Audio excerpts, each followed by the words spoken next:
Many of you in the audience out there, according to my polling, are in the process of saving for that down payment. And in today's video, I'm going to talk all about how much money you actually need in order to have that down payment ready to go so you can actually purchase a home, as well as how you can expedite those savings, because you're going to need all of that money before you can actually enter that housing market. What's up guys, it's Avery here. If you're new to the channel, I'm all about investing in real estate, budgeting your money, and things that you can do with your finances in order to build that wealth. So if that sounds good for you, make sure you stick along so you can enter that housing market faster than you ever thought possible. All right, now that we've ripped the band-aid off and we've gotten started and you've met me, it's time to talk about how much money you actually need in order to purchase that home for that down payment. There's a common misconception that you need 20% down. The average down payment in the US in 2020 was 6%, which is obviously a lot less than 20%, and it's going to take you a lot less time to get to that amount.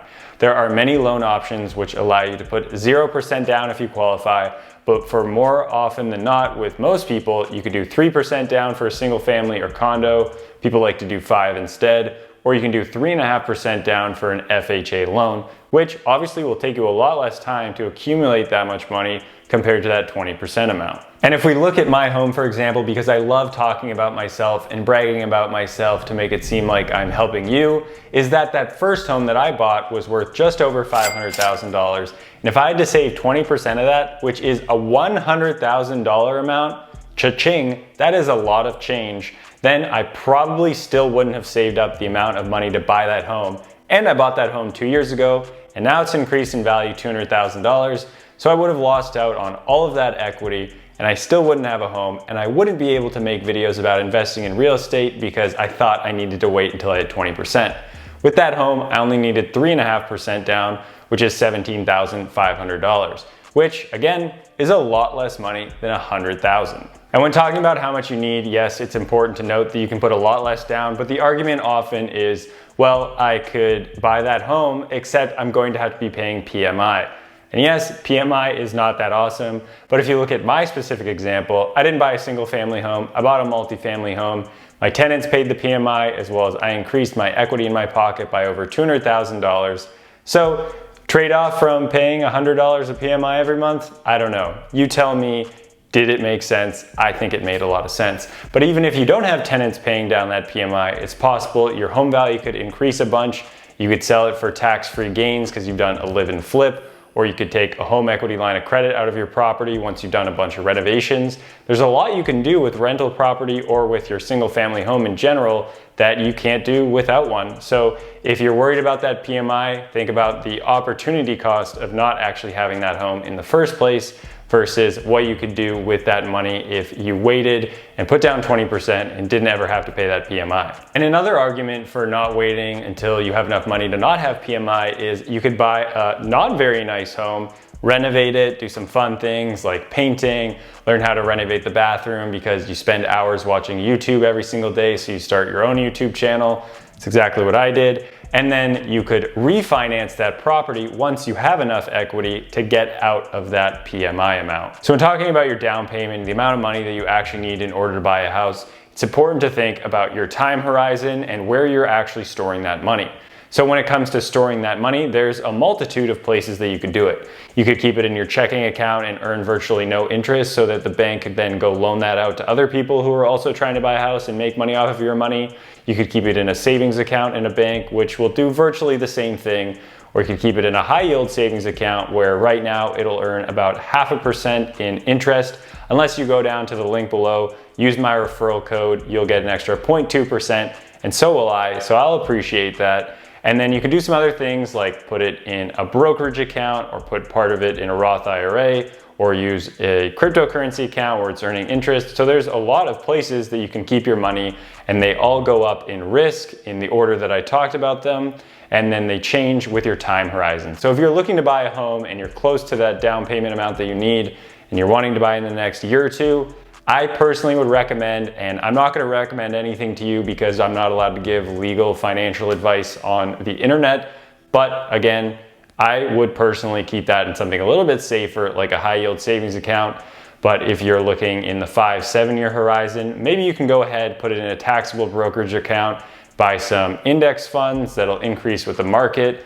Although you must think about the fact that you are going to be paying taxes when you end up selling those funds for when you actually want to go purchase. So it's important to do some math, think about which part makes sense, if you want to keep it in the savings account, if you want to keep it in the index funds, or if you want to do a little bit of both, 50-50, figure out exactly what you want to do. There's no one size fits all, but it's important to ask yourself when you actually want to buy a house, how far you may be away from that 0 to 20% amount that you want to put down, and where you should actually keep your money. So putting it in the right account obviously can speed it up, because if we look at index funds, they've earned an average of 7 to 10% if you're looking at inflation versus not over the last however many years index funds have existed. So if you can keep it in an account like that, it's obviously going to earn a lot more than in your high yield savings account.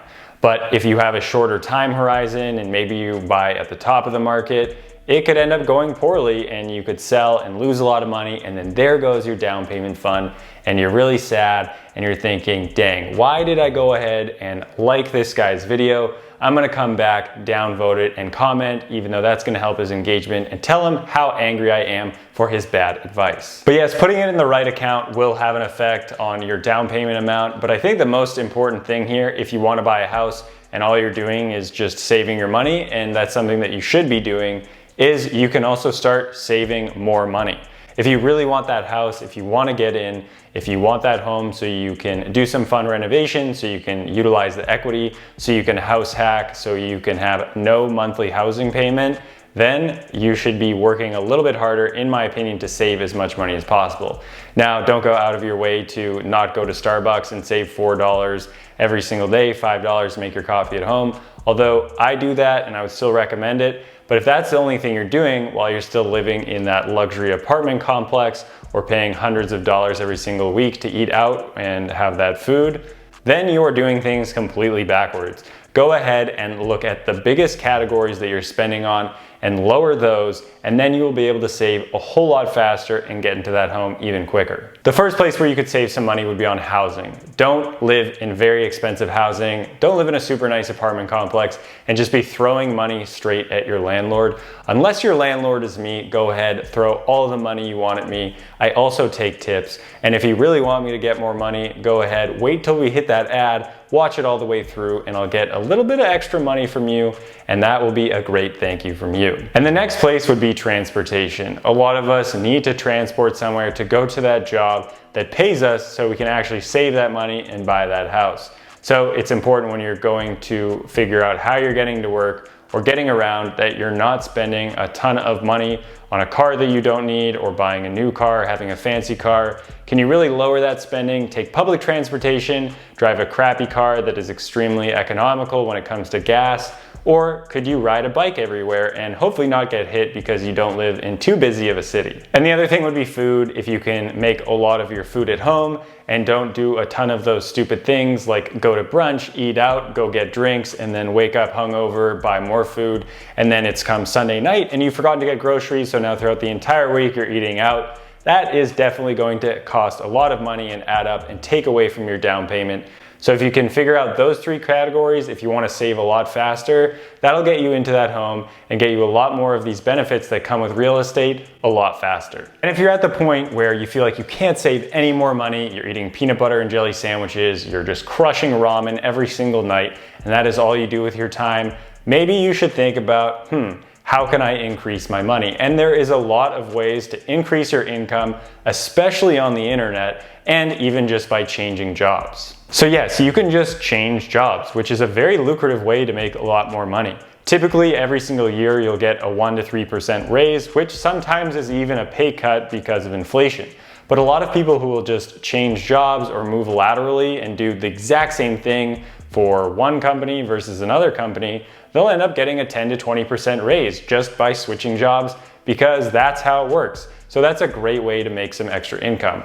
My one caveat here is when you're going to get a loan for a property, you do need 2 years of income history. So with W-2s, lenders like that a lot because you have a stable paycheck. But if you're going from, for example, working as a data analyst, and then you switch over to a sales job where it is mostly commission based, even if you make 2 times the amount of money in sales, You won't have 2 years of history, so that lender won't take into account that major amount of money. They will just take into account the lower amount as well as your old W-2 job for the loan that you could get pre-approved for. So if you're making a career switch to a completely different role, make sure you think about that and how it fits into your time horizon. Another thing that you could do is ask for your raise. You could go up to your boss, put on your smart glasses and go, "Hey, Mr. Boss, I'd really like a raise, huh?" And they would say, "Well, sure, because you asked."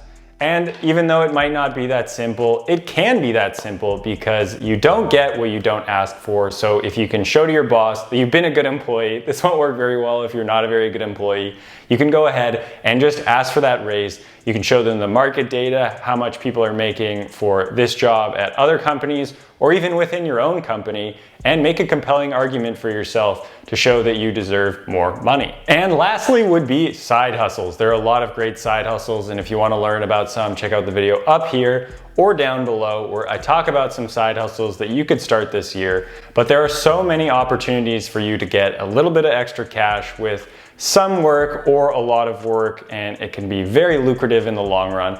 But same thing if you're switching from a W-2 to a sales job, that side hustle money won't add to your pre-approval amount, but it will get you that down payment increased fund way faster than if you didn't have a side hustle. So there are a lot of things that you can do to just increase that income and expedite those savings and get into that home even faster.